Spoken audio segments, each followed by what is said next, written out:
Je me délecte de ce masseron, un légume oublié. Je suis au beau milieu du bois de Vincennes. Et j'ai plutôt l'impression de manger du fenouil. C'est craquant, c'est bon. Ariane, tu te régales? Trop bon ce masseron. Mais tu peux te nourrir de n'importe quelle plante comme ça dans le bois de Vincennes? Non, quand même pas. Il va falloir faire attention, il y en a beaucoup, ouais. Et là, par exemple, je mange la tige. Mais est-ce que la fleur, elle se mange aussi? Tout se mange dans le masseron, il faut simplement savoir le reconnaître. Oh, c'est bien meilleur la fleur, ça a un petit goût sucré hyper bon. On retrouve ce petit goût d'apiacé, ce petit goût de carotte, un petit peu de fenouil, d'anis. C'est meilleur cuit. Ah ça, Adeline, je me rappelle cette petite fleur jaune là, avec du jus jaune qui sort de la tige. Ma maman, elle me mettait ça sur les verrues et ça marchait trop bien. C'est tout à fait ça. Ça s'appelle de la kélidoine. C'est une plante qui fait partie de la famille du coquelicot. Maintenant, ce qui reste, c'est vraiment l'utilisation de son suc très jaune, donc on peut pas se tromper, qui est très très caustique. Faudrait pas en mettre ailleurs que sur les verrues. Mais combien il y a de plantes comestibles en tout dans le bois de Vincennes? En comestible, on en a entre 70 et 100 espèces différentes. Si on compte les médicinales, on monte entre 100 et 200. Ouais, c'est énorme, mais j'imagine que tout le monde ne peut pas manger ça n'importe comment. Il y a des allergies, non? Il n'y a pas plus d'allergies que dans le conventionnel. Donc la première fois que je teste une nouvelle plante, je vais simplement la consommer en plus petite quantité, voir si je la supporte bien, et ensuite je pourrai la consommer autant que je veux. Là, tout ce que je vois comme plante, c'est à nos pieds. Ça veut dire que les animaux peuvent uriner dessus, c'est pas bien ragoûtant, et là, pour le coup, c'est dangereux pour la santé, sans parler de la pollution, parce qu'on a la ville juste à côté. Franchement, est-ce que c'est raisonnable d'aller manger ce que je foule à mes pieds? Il n'y a pas de danger pour la santé. Simplement, on n'a pas envie d'avoir une plante qui aurait été souillée. Dans ce cas, on va essayer d'avoir les plantes les plus hautes. Plus la plante est haute, moins j'ai de risques parce que tous les animaux, quels qu'ils soient, vont se baisser pour faire ce qu'ils ont à faire. Si j'ai un doute, je vais cuire la plante 1 minute à 100 degrés et aucun parasite ne pourra subsister. Pour la pollution, en réalité, c'est plutôt à la campagne qu'on va avoir des problématiques. Dans le bois de Vincennes, c'est assez idéal parce que la pollution de l'air, on la respire. Donc les plantes vont pas prendre plus de pollution que nous, sachant qu'elles se nourrissent plutôt par le sol. En revanche, les pollutions du sol, à la campagne, on va avoir beaucoup de pesticides, etc. Donc dans le bois de Vincennes, qui est en zéro phyto depuis très longtemps, on est plutôt un endroit assez favorable pour la biodiversité, avec vraiment des plantes de très très bonne qualité. Tiens, regarde Ariane, ce qu'on a sous les pieds. Ah, mais c'est des orties.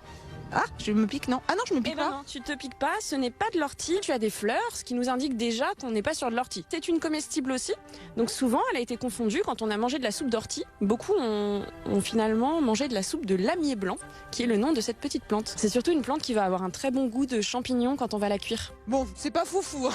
Attends, c'est quand même... La cuire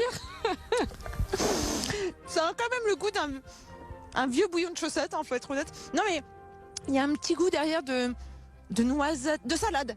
Voilà, ça me fait penser à de la salade. Tu penses à de la salade? Ouais. Moi je retrouve très vite le goût de Ah champignon. si, champignons. Attends, mais c'est hallucinant.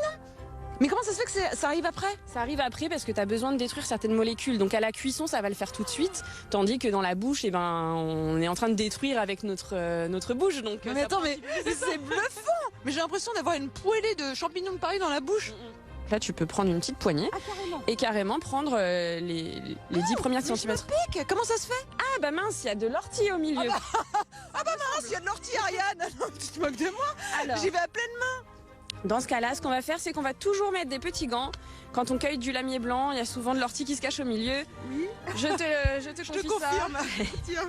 Aïe, aïe, aïe. Quel boulot, mais c'est dangereux. Tiens, il y a d'autres plantes urticantes à part l'ortie? Non, il y a quelques plantes photosensibilisantes, mais qu'en général les jardiniers connaissent et qu'ils enlèvent. Photosensibilisante, c'est le fait que le suc de la plante va réagir aux UV du soleil et peut me brûler très très fort. Mais elles sont rares.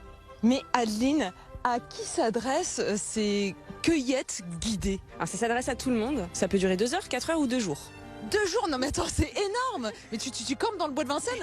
On campe pas dans le bois de Vincennes. En revanche, on prend le temps d'acquérir un petit peu plus de compétences en botanique pure et du coup de connaître beaucoup plus de plantes sur le bout des ongles de manière à être complètement autonome en cueillette. La balade de 2 heures coûte 25 €, la balade de 4 heures coûte 50 € et le stage de 2 jours 180. Mais Adeline, est-ce que c'est bien légal comme ça de cueillir sauvagement tout ce qui m'entoure dans ce bois de Vincennes?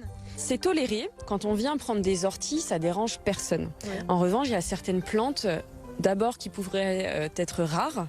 Dans ce cas-là, c'est complètement interdit. Celles qui sont protégées, c'est complètement interdit. Et tu sais que pas besoin d'aller loin. Dans la nature, on trouve aussi des plantes pour faire le ménage. Mais non, attends. Alors là, je vois vraiment pas, à part prendre les feuilles pour essuyer, comme ça, et pousser. Non, je pensais plutôt à la lessive en fait. Je pense au lierre. Ce lierre contient une molécule qui s'appelle la saponine, donc la molécule du savon. Il suffit de prendre une 50aine de feuilles, je ramène à la maison, je mets un demi-litre d'eau dans la casserole, je fais chauffer 15 minutes.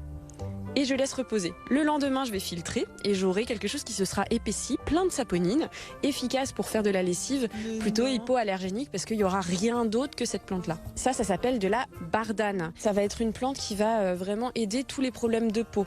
L'eczéma, le psoriasis, etc. On en retrouve aujourd'hui dans certains savons, certains gels intimes notamment. Donc tu vois, Ariane, dans un endroit comme ça, on va pas prendre plus d'un tiers d'une station d'une plante. C'est une règle qu'on se fixe pour que la plante puisse revenir chaque année et nous régaler chaque année. Et concrètement, si on veut faire ces promenades comme ça avec toi, ces cueillettes, où est-ce qu'on va s'inscrire? On va soit sur le site de We Can Do, soit sur mon site qui s'appelle Totem Sauvage. Alors ça, c'est trop bon. Je le mange comme une brochette. Ça a le goût d'amande amère, mais c'est assez doux. Mais je peux vous dire qu'avec Adeline, on a une haleine incroyable. À la fin de la balade, c'est fleuri, quoi. C'est génial d'avoir un rendez-vous franchement galant. Alors cette plante, qu'est-ce que c'est exactement? Cet arbre plutôt. Là, on est sur un prunus. On le reconnaît à ses 5 pétales, tout libre, beaucoup d'étamines. Et on va pouvoir utiliser les fleurs en décoration, tout simplement, ou bien pour faire des liqueurs ou pour faire des sirops. C'est très bon. Il faut aimer l'amande amère. Alors là, on va parler d'une plante qui est médicinale cette fois. Alors c'est une salade sauvage, une laitue vireuse.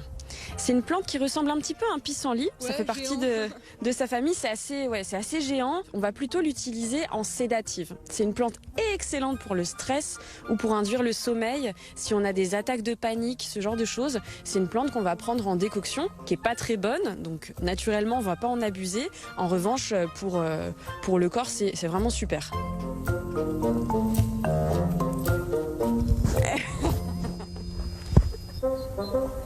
Oh, mais c'est charmant, toutes ces petites fleurs jaunes là, ça fait un beau bouquet. Elles sont trop mignonnes, mais tu sais à quoi elles servent? Bah, je sais pas, décorer ta table. Ça sert pour les hémorroïdes. What?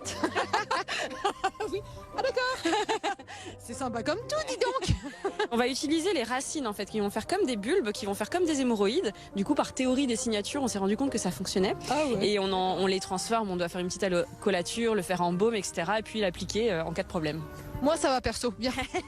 Ah, ça c'est marrant, on dirait du muguet, mais sans la fleur qui est pas là. C'est normal, on n'est pas en mai. Oui, tout à fait.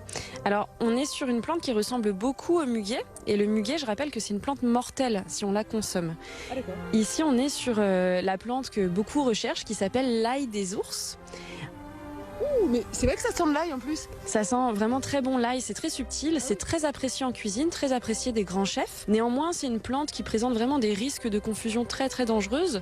Donc le muguet qu'on vient de mentionner, quand il n'a pas encore les fleurs, il a des feuilles qui ressemblent vraiment beaucoup à ça. Et il y a une deuxième plante qui s'appelle la colchique d'automne, qui est très toxique. Vraiment, si on en consomme 2 feuilles, on peut mourir en très peu de temps. Ma recommandation, c'est de toujours attendre que les fleurs commencent à sortir.